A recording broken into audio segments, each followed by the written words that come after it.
I'm pulling into my doctor's office right now. Yes, I am.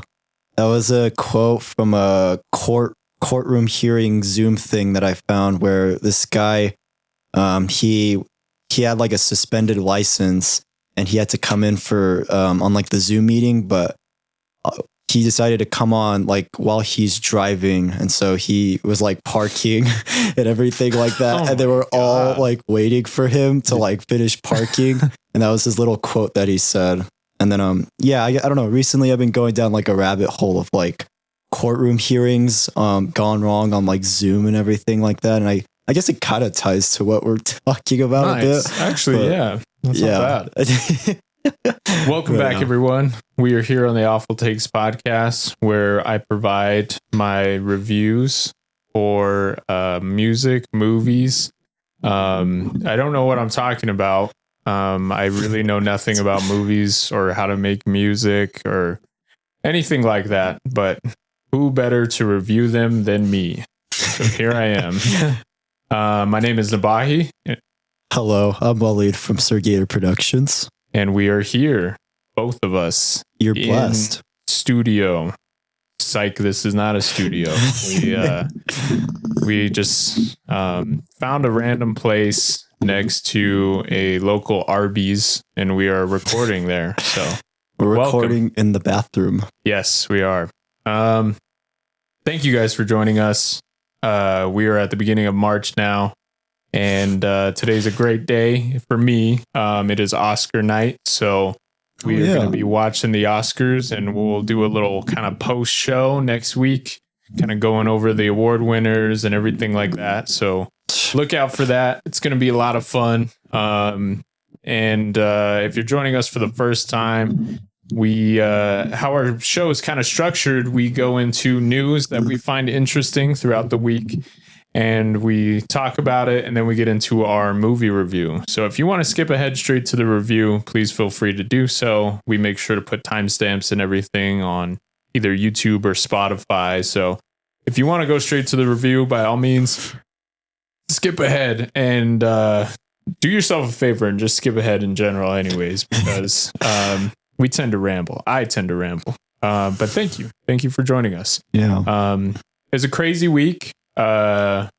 Something came out that kind of changed the world in which we know it, and we weren't ready. We weren't ready as a human species for this video that came out. Wallied, what's this video that we're mentioning? So the insane news of we got the Shrek 5 cast announcement, kind of. It's funny because they only announced like one new cast member, but yeah, we got the new footage of Shrek 5, which is wow, it's insane. Yeah. Everyone and their mom has been kind of crazy about it, and they've been rambling about it. I would say overall the animation, it looks all right. I know a lot of people have been like complaining about the new designs and everything like that, but I think they look okay. They're not like super amazing. I'm not too big on the too polished look and everything, but I think it looks fine for what it is. I will say like some of the TikTok stuff did feel a little cheesy, but granted, like Shrek's always done that, so it's not like a big complaint from me. But I don't know. People have been kind of weird about this one. There was a big kind of stir, at least in my kind of space, like people losing their shit over it.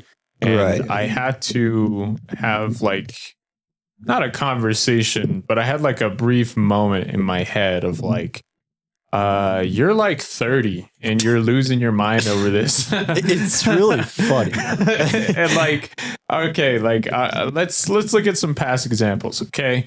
Some, change of directors, art styles, things like that do happen in movies. Sometimes that has to deal with the advancement in technology, new ways to go about animation, maybe a different way to kind of cut costs, things like that. Right. One of the big ones that I think we can all universally agree on was Sonic the Hedgehog. Ugly Sonic. When his first trailer came out, it was an abomination. It looked terrible. And the community, rightfully so, made a lot of noise about it to eventually convince the studio that they needed to change, which they did. And that was kind of one of the first times that I had seen that. Yeah. However, with this one, I didn't really think it was that far off from the originals, you know, maybe just like some slight differences. Obviously, like Shrek isn't completely, you know, as smooth as he used to be. He looks a little bit older. Yeah, he's a bit more wrinkly, which is fine, you know. I mean, it's like I'm guessing it's going to be a time jump from the last one, I'm assuming. So, and you know, I don't know. I was just so surprised by how angry the online community was. I mean, for me, it looks in line with all the other ones. Looks like some minor updates to the animation and how it's the resolution and everything is. I mean, honestly, I was expecting a different look anyways. Yeah. With a movie like Puss in Boots: The Last Wish, they obviously took the designs and kind of changed them, you know, and kind of progressed it. So ever since I saw that movie and I knew they were working on Shrek 5, I was like, they're probably going to look a little different, you know? Yeah. I wasn't really too caught off guard by it. And I think that's because I was just kind of in that headspace of like, it's been kind of a long time since the last Shrek movie. It's been like 16 years. Which is insane. But and I was like, clearly they're gonna change it in a way. I'd be surprised if they didn't, though, honestly. But which, I mean, honestly, it makes sense because it's like, it's also a good way to like differentiate yourself from all the other ones. You know, like this is its own thing. Same with like Puss in Boots, obviously. Yeah, it has ties to the first movie, but the art style and everything is so drastically different. You can put it in its own space, you know? Yeah. So I don't know. I wasn't really too offended by it. And the TikTok stuff, I mean, Shrek had tons of pop culture references at the time in both the first movies, you know, like that's just not new for Shrek. So it's not, but like it was a little kind of jarring, like obviously, but then I had to remind myself like, wait a minute, Shrek's always done this. Like this isn't like, of course people might be like, wow, they're doing TikTok or whatever. They're trying to get younger audiences or whatever. But like Shrek's literally done that for the longest time. So honestly, my only takeaway from anything was the casting of Zendaya as Shrek's daughter. Where are the other kids? I couldn't care less, honestly. Like, I'm not trying to hate on Zendaya right now. I do like her as an actress and everything. Okay. I guess, in my own opinion, Shrek is just on another level when it comes to movies. Shrek is, in terms of animation, probably like one of the top characters of all time and how popular they are. You don't need someone like Zendaya to get people to go see this movie. Not even younger audiences. Like younger kids talk about Shrek all the time. He's literally been memed for like the past 10 years now. So I really like adding Zendaya. I was just like, all right, like I can kind of get why they're doing it. I feel like they want to get more people to see it, but I mentioned this to Wallied before recording. No one is on the fence about seeing this movie. And are they going to see that Zendaya is there and they'll be like, you know what? Actually, I'm going to go check it out. I'm going to go check out Shrek 5 because Zendaya's in it. No, no one is thinking like that. And if they are, okay, you won over 5 people. Now they're going to go. And to me, it's just like, it's silly. Get just a voice actress, get anyone out. Like, honestly, like, I mean, obviously at the time they got big names for that first Shrek movie, Eddie Murphy, Mike Myers, things like that. Yeah. I get it. And maybe it might be trying to keep in line with that kind of original philosophy, but Zendaya for me is just like in a weird space right now. I feel like she's kind of just this like added spice people have to like, oh, I have like a good script. I have this, but I just want to get people to see it. So then they put that in there and all of a sudden people's attention is drawn.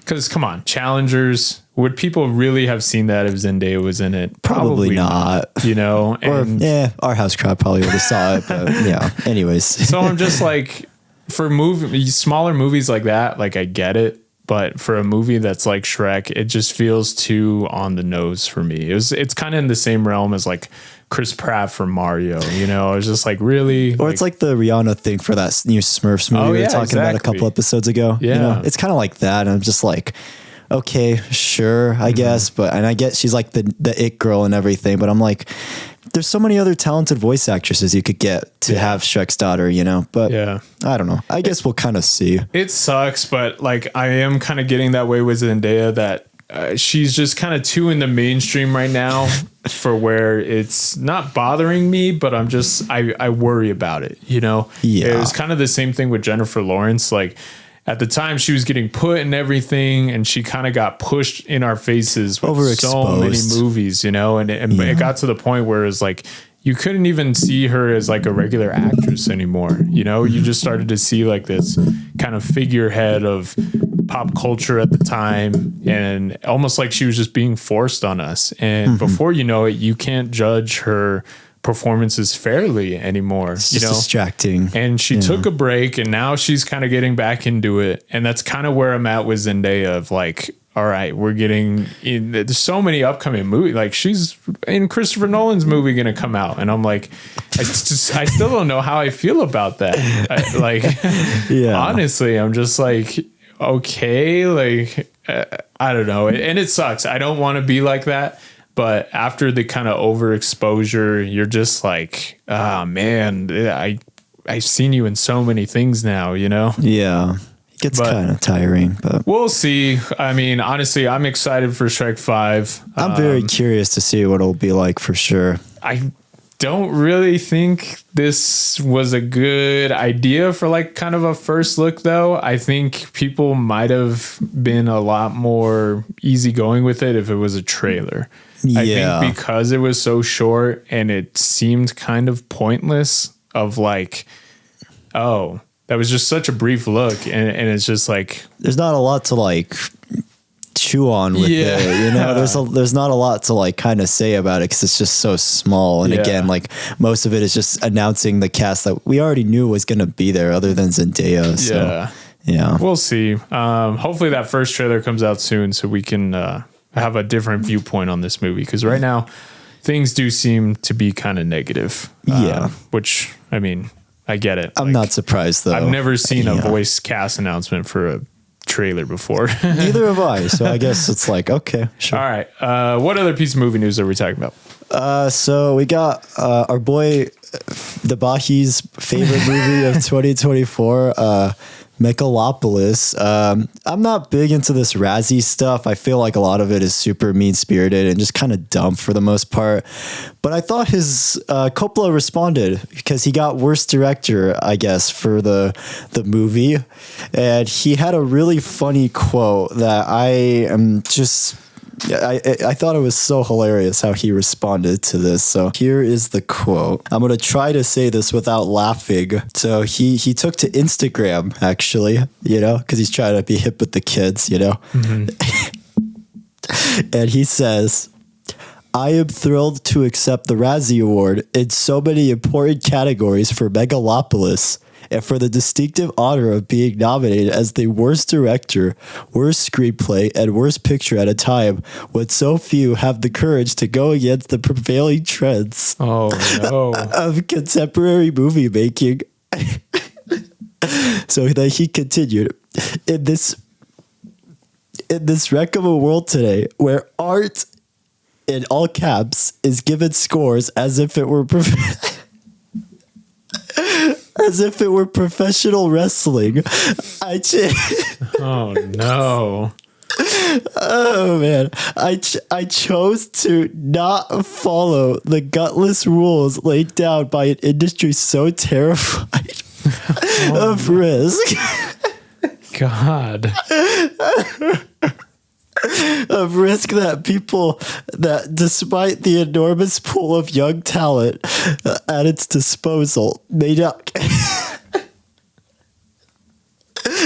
may not create pictures that'll be relevant.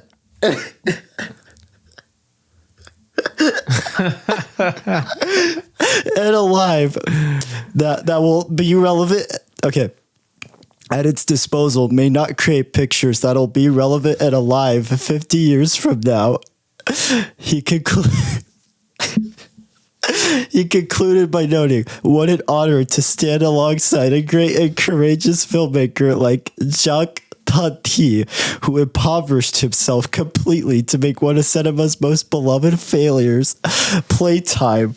Which, how dare you ever compare yourself to Jacques Tati? My sincere thanks to all my brilliant colleagues who joined me to make our work of art, Megalopolis. And let us remind ourselves, that box office is only about money, and like war, stupidity, and politics, has no true place in our future. And that was the quote that he gave for Megalopolis. And so, yeah, Nabahi, I was kind of curious to hear what your thoughts were on this.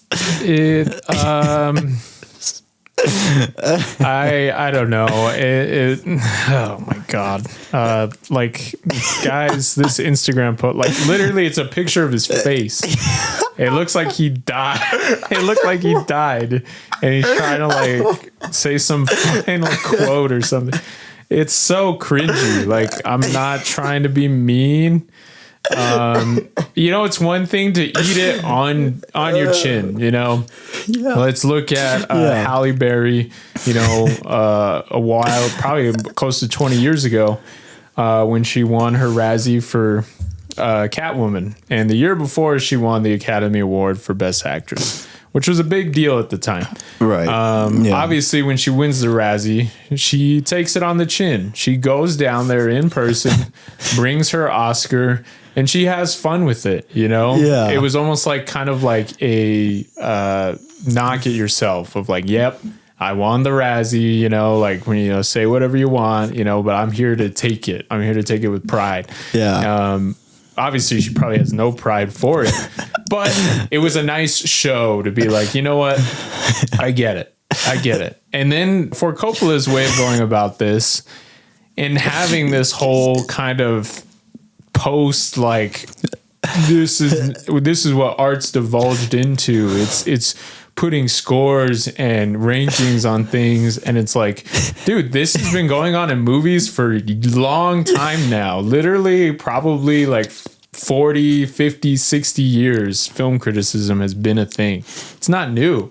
And criticism of anything has been around for a long time. Like, he acts like this is just like some new thing where we judge each other's films, we put scores on things, and like, I get it. Like, sometimes putting scores on things does seem too quick to judge, I get it. Sometimes we can put scores on things maybe a little too fast. However, this doesn't really need to be taken in this context. Like, dude, have you seen your film? So many people have seen your film and they have problems with it. And the fact that you just want to dismiss all of them to just be like, you know what? They just don't get it. I'm in another space. I'm with so many of the beloved cinema's directors of all time, and you guys are just don't get it. It's just like, dude, like, come on. Like, even some of my favorite directors, they make some bad movies sometimes. And or sometimes, just subpar movies. And you know what? They might even come to grips with that. And eventually they might admit that, like, you know what? If I had to choose my least favorite project, it'd be this one, A lot of my favorite artists can do that, and they can think critically towards their own work, But this guy is just like, nope, it's just another ego trip from him. Literally the past 7 months, that's all it's been with him, is just an ego trip after ego trip. Like, when that trailer came out and had all those stupid quotes on it, it's like, dude, like, I thought he was trying to be smart of like how to market his movie. Like, I don't think he knows how to market his movie. I don't even think he knows what the movie is about. And again, like, I've mentioned this before, but people don't realize when they screened Megalopolis for distributors, no one wanted to touch it because they knew how do we market this? This movie makes no goddamn sense. How do we go about this, you know? So, you know what? No distributors took it. No one wanted it.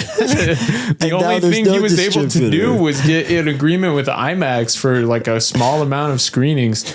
And how does that not speak to you? You know, I can't just imagine that to get to that level of ego of like, you know what? No, they just don't get it. They just don't get it. It's like, no, like these constructs are here, you know, these loopholes, not loopholes, but these, you know, hurdles we have to jump through. They're there for a reason. You know, if your product gets too carried away and you're too to yourself and your own ideas, you know, sometimes the work might suffer for it. I'm not saying it happens 100% of the time, but occasionally the work will suffer for it. You know, we have these hurdles that we need to jump through for a reason. You know, anytime someone can get too carried away, the product can just be so far out there that we just don't know how to even talk about it to other people. I mean, look at the prequels.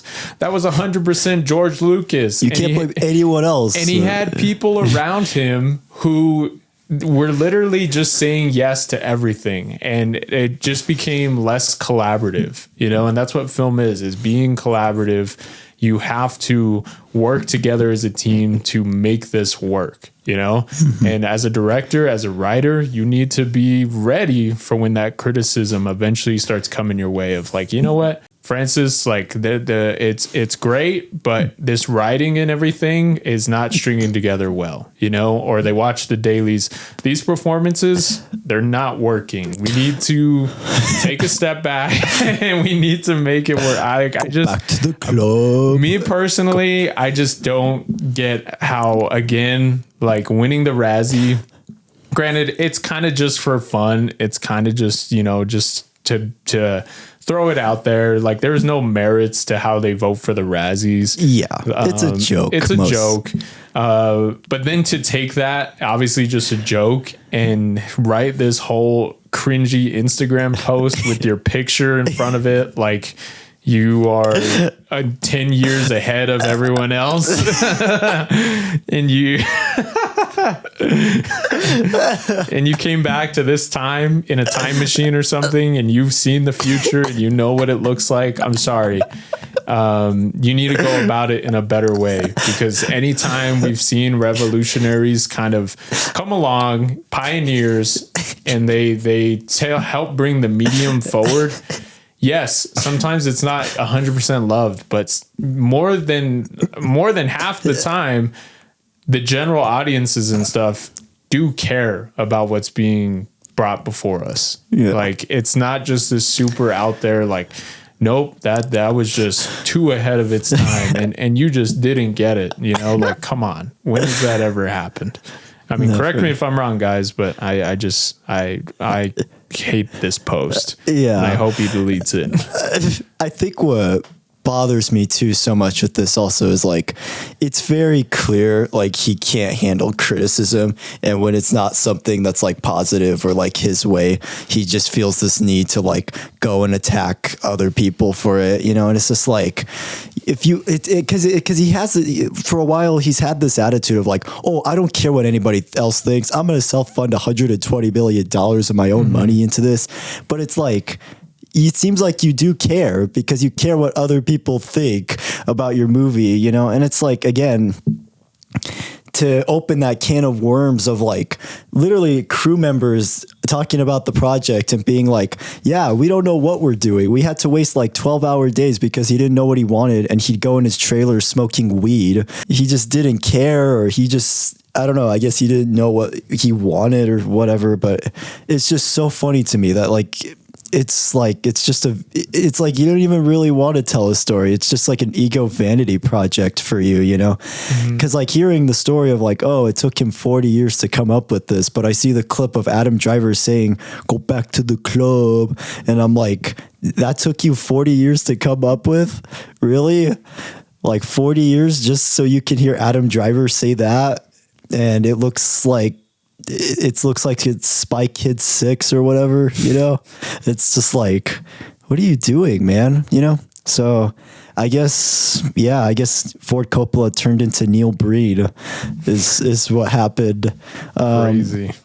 I don't know. It's fascinating for sure. It's like, and I guess also like just what bugs me too about this is like he said like, oh, none of these projects will be relevant in like 50 years from now, and I'm like, really, dude? Like you don't think like Everything Everywhere All at Once will be relevant? You don't think like any of these other movies that are great, that get a lot of, that a lot of people really love and are like passionate about, you don't think that'll matter in like 50 years from now? I think right now the modern cinema headspace kind of proves that otherwise. Of like, I can't tell you last year how many 10-year anniversary screenings there were of movies in 2014. If anything, it's more apparent now than ever, especially with streaming. Like movies are becoming so readily available that we find small subgroups and cult followings of movies, right? Yeah, and they prolong its but it doesn't feel forced lifespan. Though it doesn't. It's natural. You don't hear like Diablo Cody, who wrote Jennifer's Body, you don't hear her saying, oh, see, you guys just don't get it. You guys don't get what film I'm making. You guys don't get, you don't hear that from her. You don't hear that from other directors that have had like cult following films. Like you don't hear that from the Rocky Horror Picture Show guy. You don't hear him saying, oh, look, see, I was so ahead of my time. Nobody else was making movies like this, and that's what bugs me so much. It's like that Harmony Korine level of like marketing of like, oh, look, guys, see, there's no other movies out there that are like this, and just because your movie is unique doesn't mean anything, it could be unique and still be a terrible movie, And that's just what kind of frustrates me about it, And it's like, again, like you have all this money, dude, but you put $100 million of it into a piece of garbage movie that nobody even cares about, and it flopped like crazy. Like why don't you just use that money and actually support younger filmmakers? Like if you care so much about film, why are you not doing that? Why are you spending it on this project that nobody cares about? That's just what frustrates me about it, It's like, again, it's that Ridley Scott thing of like, like, oh, nobody else knows what type of films I'm making. Nobody gets my films. And it's just like the ego is really just, it's crazy. It's as big as the solar system with him, And yeah, again, it's just like, I don't know. My thing has always been like, regardless of whether or not it's a director for hire thing, you have to try your best every time. You have to be consistent, because it's a job, and a lot of people don't get that opportunity or luxury to get a chance to make a movie, He's just ungrateful and he's just so entitled and he thinks like everybody else is the problem and that nobody can see his vision. But it's like, your vision is just not very good. There's a reason why nobody wanted it. Again, it's just like, even hearing reviews of it and hearing people that saw it, literally people told me like, yeah, it was like one of the worst things they saw in theaters, like they didn't even know what they were watching. Like most of the time they just said it was like a series of collages, basically just stitched together. I don't know. I guess that's just kind of how I feel with this. I think it's always frustrated me because it's like, he's a much older filmmaker, but instead of just like, helping out other young filmmakers, he's just kind of using it more as just a way to like kind of be part of that conversation that like kind of Scorsese is, or kind of like some of the other older legacy filmmakers are, That's kind of where I'm at with this. I just hope it's the end of him kind of going on these tirades a little bit. It just gets to the point where it's like, come on, dude. At what point will he, well, maybe we just need to come to that realization that he's just never gonna think critically towards himself anymore, which is unfortunate. But I mean, hopefully he gets there one day, and hopefully he'll realize like, what was I doing? What was I doing talking this way and acting this way? Especially for, again, a filmmaker who has done some of the best work in movies in general, to fall that far off and still not be able to read the room is disheartening. But hopefully one day he does get there. Yeah. We'll just have to wait and see. All right. What are we talking about today, Wallied? All right. So we got a very amazing film to talk about. So today we are talking about Rashomon by Akira Kurosawa. This is our first Kurosawa film. So we are going to be getting into heavy spoilers for this one. So if you guys haven't seen it, please check it out. I'd actually just recommend you guys watch it first and then come back to the review and everything. So I guess like to kind of give a general idea of what the film is about, it is about a wife, a bandit, and a bystander who all share a similar experience that happened where a murder has happened. And as the film goes along, you're trying to figure out who is telling the truth and who is lying, pretty much. And that's kind of like it's a very simple film. It's probably Kurosawa's most simple film, I would say, that I've watched so far. And the way I kind of came across it, it was kind of while I was doing my Kurosawa marathon and everything. And this was actually the third film of his I had saw. And this one took me by surprise. I was surprised how invested I got into all of the characters and especially the mystery. It's a lot more unconventional compared to a lot of the other mystery whodunit films I saw. Because at first you kind of think, oh, it's this guy who did it. But then you kind of hear different perspectives and it kind of makes you rethink who actually really is kind of manipulating the situation and everything. And so, yeah, that was kind of my, I guess, thought process for recommending this, just because I think this is one that I think is a really amazing one that I don't really hear talked about often when it comes to Kurosawa's movies. I mean, granted, I hear the kind of term Rashomon effect a lot, which I didn't know about. So yeah, it's kind of had somewhat of a big impact and everything, but Nabahi, I'm kind of curious in the first 10, 20 minutes, what was kind of going through your head with this film? So it right away just kind of starts in for me, just kind of an unconventional way. Obviously, these people are discussing, I guess, this kind of courtroom thing that had kind of taken place. And then when you slowly start to see the background stories of each of these characters that are involved, you get really invested and you get tied into the film, which I will say at that time, obviously 1950s cinema and everything, sometimes that's hard to do. Sometimes it's hard to watch those older films and get invested. Maybe it's because they can feel artificial sometimes. Obviously, the acting at the time was a lot different than it is now. The camera work, lighting, sometimes those things can be too apparent to where it just takes you out of the narrative. However, with this film, that wasn't the case for me in particular. Obviously, some of the acting is a bit more over the top, which, I mean, I think that's probably intentional.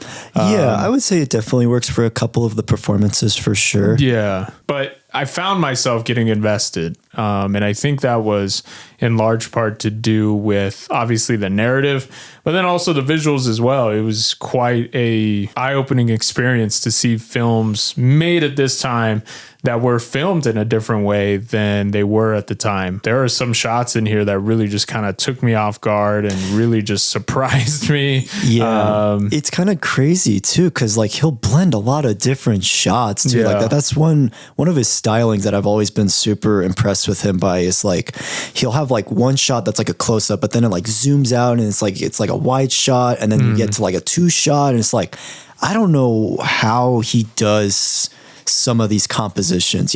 I can't even imagine how long it took to like rehearse some of these compositions. But overall, in that first 20 minutes, I was really finding myself getting invested, and it was cool to see a film that felt like something that you could watch now, and the narrative and the different interpretations and everything was just like something I probably don't know for sure, but I hadn't seen done in that era. And it really did feel like kind of ahead of its time. Honestly, I've seen probably a lot of different films do this kind of same story, but I don't think they could get across some of the stuff that was happening in this film. Like the different interpretations, obviously, with the different stories and how it kind of took place and everything. There's like a through line throughout each of them. And that kind of is how it goes in terms of deciphering the truth from everything. It's like sometimes people exaggerate what happened, or they try to think retrospectively to make themselves appear in like a different way. Like, oh yeah, I'm like this big tough guy. She I didn't really get wanted beat to be, up. Yeah. I actually knocked him out, and he was crying, and this, it's just like, Right, yeah. we do that all the time when we tell stories and everything. We exaggerate certain things, but then we think retrospectively of like, okay, I wish I did that, or I wish I came off in this way, Right. and I found that really interesting. So yeah, it was quite the ride. Nice. That's really great to hear. And something too that I really love is like, I love the transitions between like the different perspectives and everything. It really helps you to just like keep you more on the edge of your seat too. And I also love that like it's under 90 minutes also. So you kind of wonder to yourself, like, are they going to have time to kind of like expand all this stuff? But it's surprisingly like it works really well. And I feel like with each one, it's like, I feel like you get a little bit more of a hint of like what the actual truth was and everything, and I'm kind of curious to kind of hear your interpretation of like, who do you kind of feel like telling the truth, but also kind of like who was like the most dishonest? Damn, that's actually really hard. I don't know if I could say that definitively. Okay. However, I do think there's a lot of truths to each of them. But I think it's like we were saying, like people exaggerate certain things. Right. And they kind of add things on from their point of view. And maybe they take something small and kind of blow it up. I will say I was not expecting by the end to see an outside perspective point of view. So I guess I maybe would kind of think that would be the most truthful. I was going to say, because it's like, it's the most unbiased that I feel like we've heard out of all of them. And he's like kind of more of like a bystander. And when the film kind of reveals at the end, like he did know all this, but he just withheld it during the court session. And that to me was kind of interesting because I saw it as like the reason maybe he didn't want to say anything was because he could possibly get killed by the bandit, especially because the bandit is such a massive psychopath and everything like that, so that's kind of how I saw it for me, at least from my perspective. It was like, he's kind of a bit of a liar. He just kind of contradicts himself a bit, but he definitely feels like the most, I feel like, truthful out of everybody. And compared to everyone else, he doesn't really have a reason to lie or to try to sway anyone's opinion, because by that point everything's kind of over. So I guess I would say I would see his version as probably the most truthful. And again, there's a through line through each of their points of view that kind of all occur in his story, yet in each one of theirs, some things are just kind of drawn out. Or a little bit more biased, because there's a lot of bias in something like this, especially when you're getting different perspectives throughout.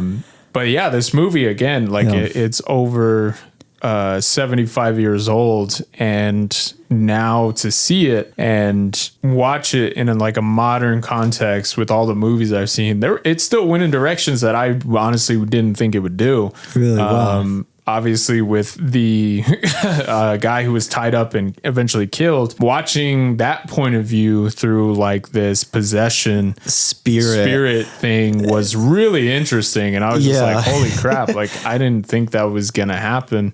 I'm like mixed on whether or not that was like the truth or not, honestly. Cause it's like, again, it kind of feels a little exaggerated. It's very performative, especially how he talks about it and everything. And so that was kind of one that I'm like, I still got to figure out. And definitely when I rewatch it for sure, I'll maybe be a little bit more like clear on whether or not like he's telling the truth or not. Exactly. But man, it going in those directions, obviously with that one. And then towards the end, wasn't something I was thinking of.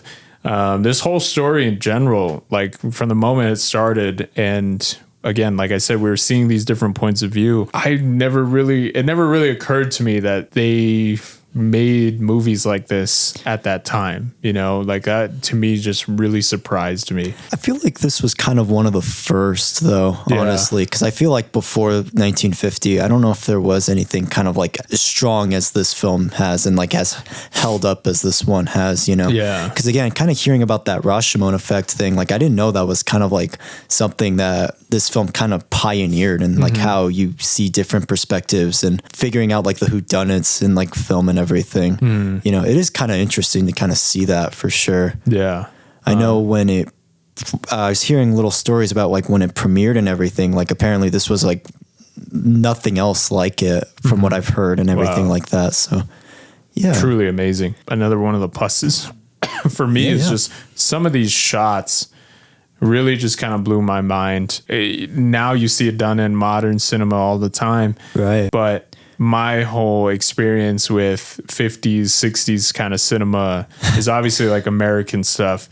I've seen obviously foreign language films and everything like that at the time, but watching some of this camera work is just crazy. There's shots where it's like the camera is not steady and it's moving like with the main character in frame. And like that just totally was just like, whoa. It's like you see it done now so much and so often, but at the time it's like you never really seen that. A lot of the time you do just see steady tripods, A shots, just simple transitions and everything. This was just like on another level. They're very like complex, and I feel like again they keep you engaged in like what you're watching too, and it helps convey the emotion and everything of what's going on in each scene. That's something that it's one thing to have kind of fancy camera work and everything like that, but if you don't have a great kind of story and characters and everything, to me it's just kind of pointless. It's almost like a style over substance type of thing too. Because at that point I could just click on some cinematographer's demo reel and just watch that. I'm not trying to knock cinematography or camera work in any way, but I need substance to what I'm watching, and this was the perfect blend of that because I was super invested in the narrative and these characters that seeing this camera work, it really helped aid in the story. And I think also too that I love about the camera work is like I love a lot of the extreme close-ups we get on the characters. You know, it definitely shows you just how much emotion they're expressing even without just saying anything, you know. And even with like Toshiro Mifune's performance in the film, he gives such a fantastic performance as the bandit. You know, you never know when he's just gonna snap and just start like screaming like crazy. You know, I really like him and Kurosawa. I think are like probably my favorite actor director pairing easily for me. Like they just, man, he kills it in this film. And I love too with his character also is like I really feel like he has split personality. It's just disorder, you know. It's an interesting portrayal that I've seen of that in a movie. Also, if like, you know, you kind of feel like he feels a little bit sorry at some points, but then you kind of see like this wild side to him that he brings out that I just first time watching, I just wasn't even expecting, you know. And then I would say one of my biggest pluses too, also with the film, is the way that, and it's something I didn't notice until like one of my favorite other directors mentioned it, but the way Kurosawa like plays with weather has always been such a fascinating thing to me. And throughout the film, like when you're seeing like the destroyed town and everything, it's raining throughout. But then in like the last 10 minutes of the film, the rain starts to like go away and it starts to become like super sunny outside. I feel like that kind of represents like the ray of hope, and that kind of, I feel like it really gets like the message across really well of like, it's like the light at like the end of the tunnel, you know, it's like the calm after the storm, which I thought was like such an interesting thing that I was just like, whoa, like that's really cool, like way of kind of like being able to show your message across without feeling either too on the nose or feeling like, you know, it's too subtle where you couldn't understand it, you know? Any gripe I really have with the film probably just comes down to more of like their own takes and their own stylistic choices they went for. Obviously with the acting, it can be super over the top at times, but I think that was very much intentional. And I think obviously with this kind of storyline and everything, when you're going between these different perspectives and everything, if they played it too subtle, these different points of view may not feel that different from each other. So I'm really glad that they did kind of do this over the top thing, but I could see a lot of younger audiences not really getting it. And especially with Toshiro Mifune's performance too, because he does scream a lot, and I could see that kind of being maybe a little irritating for some people. Especially with the woman, like she's crying a lot, she's screaming and things. I could see a lot of younger audiences probably not really enjoying it too much. Right. But for me, it did end up working. Like I said, this narrative had me, and I was super invested, and I really appreciated all the camera work and everything.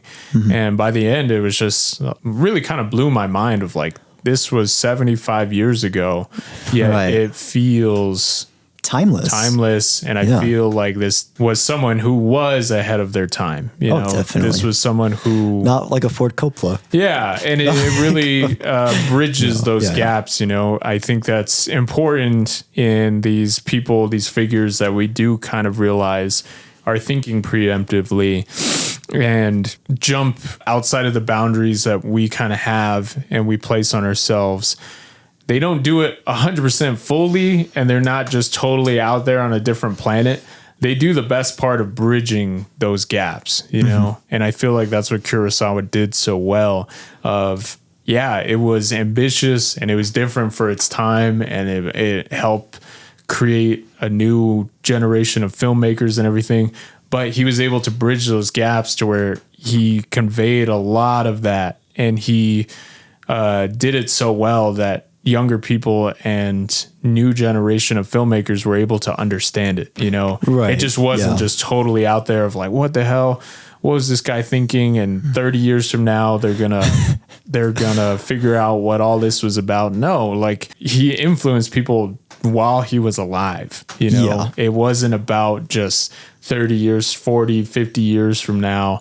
You guys won't get it. Your kids, your grandkids are going to be the ones who understand it. It's like, no, like, he did such a great job at the time of making us understand and making us feel a certain way, you know? Well, and it's clear too, also, it's just like, you could tell, like, he just cares about story, you know? Story plays such a big part in a lot of his films, and you can tell right away, like, the story and all of the elements are just essential to what you're watching. It doesn't feel like, oh, it's just there because it looks cool, or oh, we need this random subplot, you know? Like, no, everything plays an essential part in some way, shape, or form, you know? And that's one thing I've always just really loved with Kurosawa's movies, is like, you can tell, like, he really cares, you know, and he's very passionate about filmmaking and everything like that. One more thing I kind of wanted to mention, and I would say this is kind of my interpretation and kind of my theory on who I feel like is the most manipulative and lying. I feel like it's the wife. I feel like it's her, because throughout you kind of see her, especially at the beginning with her crying in the courtroom and everything, you know, it's very over the top. It's very obvious that, like, she's kind of trying to make like a performance out of it. And especially when you get the husband's perspective and the outside perspective, you kind of see that she's manipulating the situation, you know, where she doesn't really care about her husband all that much. And you kind of see she tries to, like, kind of seduce the bandit a bit also, you know? So that was kind of, at least one of my takeaways from it was, like, I feel like it definitely shows, like, the femme fatale kind of trope in a very interesting, unique way. It was a great reveal in the last perspective of her pitting the two against each other, and watching the turn that actress does from, like, what you had been seeing again. Like, I think that's why it was kind of over the top with her crying and everything. To then see her, like, be this kind of mastermind manipulator was really kind of scary. And I was like, holy crap. Like, I wasn't expecting that. And it's great. Like, I love that turn in that last perspective that she conveys. I was just like, whoa. That's, like, sinister on, like, a whole different level. Yeah, exactly. But then these guys fall for it, and then they start fighting. It was just like, wow, like, the things that people will go to fight over a single woman, you know, that doesn't even care about them, you know? But yeah, I really enjoyed it. I will say, probably out of Kurosawa's films, I would honestly say this, in my point of view, is his most accessible film. Oh, easily. It's not 3-4 hours like some of his other movies are. It's not like Seven Samurai. Which is also fantastic. It's amazing. Too, but this one, I could really just kind of recommend to a lot of people and just be like, you're going to watch something from a different time, and you're 20 minutes in, you might be kind of like, I don't know how I feel about it, but just let it do its work. You'll get invested. Exactly. And you'll get to appreciate something that is almost a century old at this point. And to watch movies from that era, it doesn't happen a lot. Like right. I find myself struggling with 50s era cinema, 60s. Interesting. Sometimes it doesn't really work for me, you know? Sometimes those older movies and stuff, I just have a hard time sitting down and watching them. But eventually I do obviously find myself enjoying them, but this was just different it was just in a different level. I feel like this really would work for a lot of people if you haven't seen it by now. Really, really enjoyed it. I guess I would say, again, my only complaints are obviously, you know, some of the performances just kind of felt maybe a little too much at times. Sure. Which is okay. Yeah, it's not a huge downside or anything. Some of the scenes do play out in a long fashion, which is okay. Obviously, for me, it works. But I would see some people as being like, all right, let's move on. How many shots are we going to watch of this girl crying on the ground? how many shots am I just going to see the back of this girl's head? You know, like I can see people having an issue with that. And the narrative, obviously, at first, you're just kind of first 10 minutes, you're kind of trying to figure out like what's going on. Exactly. But eventually it's very, very clear. And I think it would be a lot better on a second watch. Those are really my only complaints about the film. Again, they are kind of minor. I would see myself rewatching this one though. Oh, nice. Awesome. Especially with some of the other Kurosawa movies, this one feels a lot more rewatchable. Yeah, it's not a massive commitment either, too. I know, it's an hour, 30 minutes. And granted, I love a lot of his other films, too, a little bit more, but this is definitely like the one I would like recommend to most people, especially if you want to get into Kurosawa, because he has such a massive filmography and everything like that. Exactly. Score wise, I'd probably put it at a 9 or a 9.5 out of 10. Oh, nice. Okay. I do love some of his other films a little more. Same. They resonate with me just maybe a little bit better. But this one is just great. This one shows range, obviously. Right. He has the super big epic movies, but this one felt like such a smaller scale, smaller story. And I'm glad he has that range, you know, especially at the time. Obviously, some directors probably just did the same thing over and over, but this was great. Nice. That's awesome to hear. So yeah, the ending, I really love the last line where he says, thanks to you, I can keep my faith in man. That line hits really hard, and him just walking with like the baby. The baby is like the younger generation, and him like, and again, it kind of leans more into that hopeful direction that I really appreciate, and I wasn't expecting, at least on the first viewing, to do. Yeah. But yeah, closing thoughts. I really love this movie a lot. I think it's amazing. His dramas, I feel like, especially like this and Ikiru and even Redbeard, like, they're on the level of like his epic samurai films, honestly. Yeah. Like he just, I don't know how he does it, but he just does drama so well.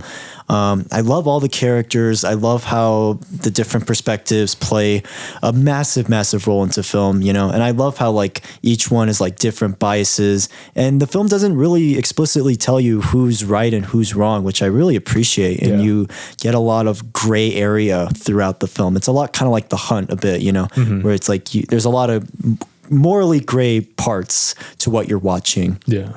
And a lot for you to kind of take out and kind of interpret for yourself.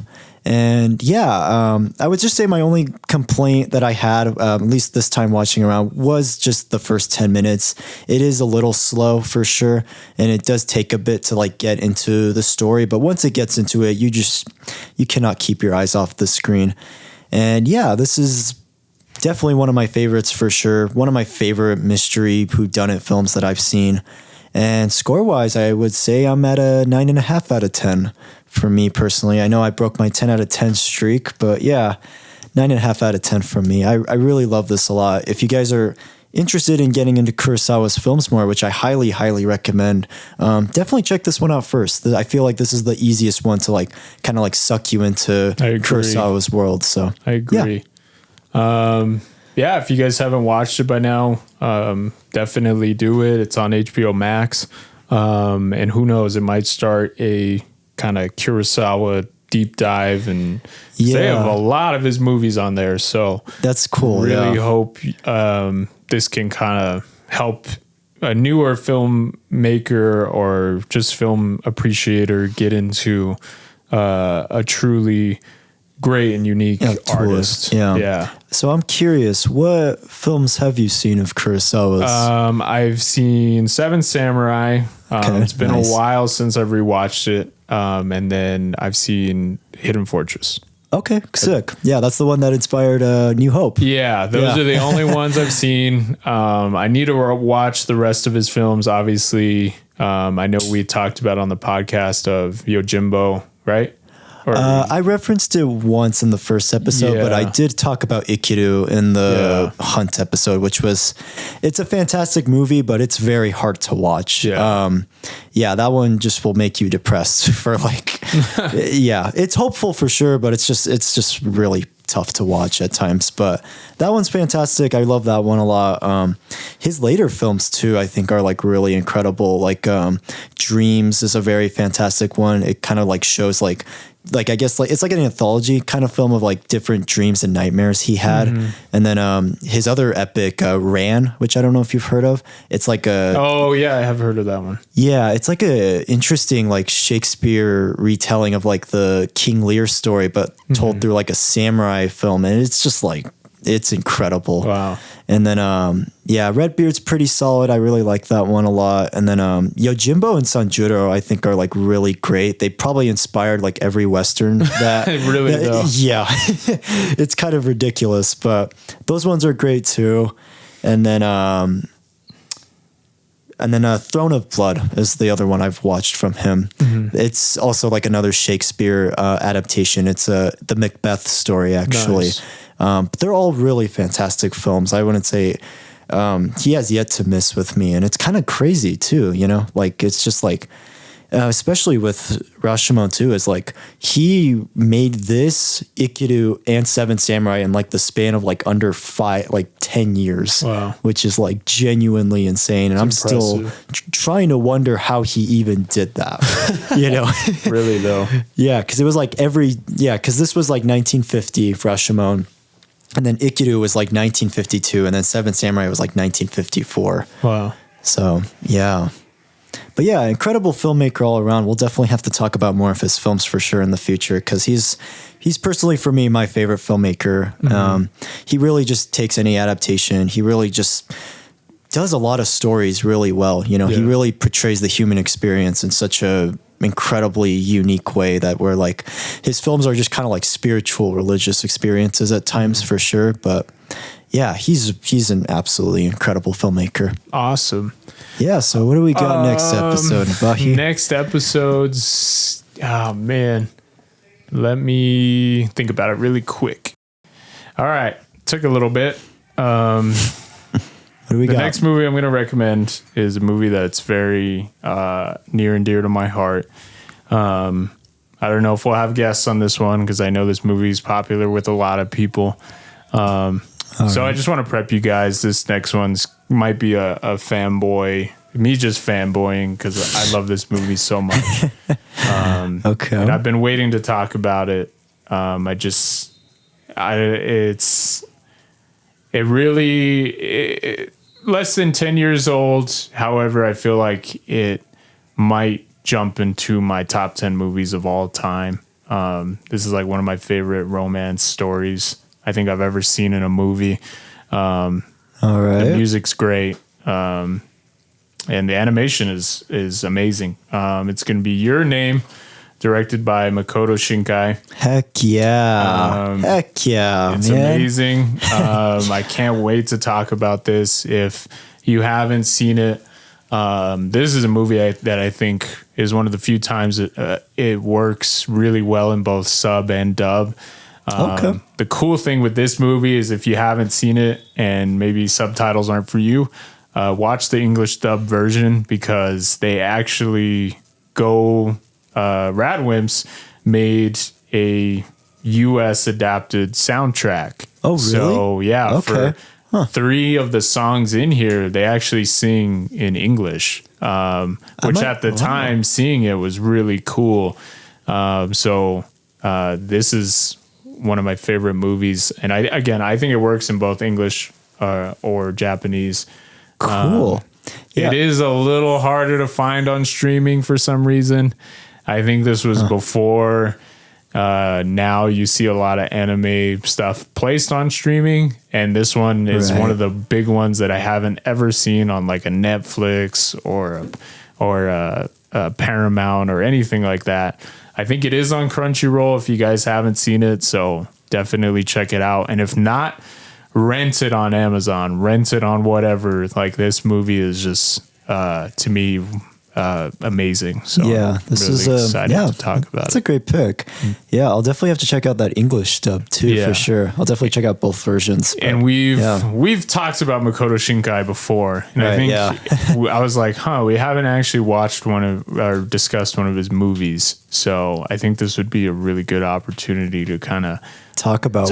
Yeah. Cool. Yeah. This is actually my favorite of his so far. Same. So, yeah. Nice. This is a good pick. Yeah, but he's done a lot of great movies. So this is going to be really awesome. So if you haven't seen Your Name, I believe it came out 2016. Yep. Which is crazy. Same year as Silent Voice. Yeah. It's just crazy. If you haven't seen Your Name, you are in for quite a ride. And I actually am envious of you, because you get to watch this movie for the first time. This movie had me on the edge of my seat, and by the end, I was like, that was amazing. And especially the end is such a great ending. Yeah. All right. We will see you on the next one. All right. Good day and good night, mates. See ya.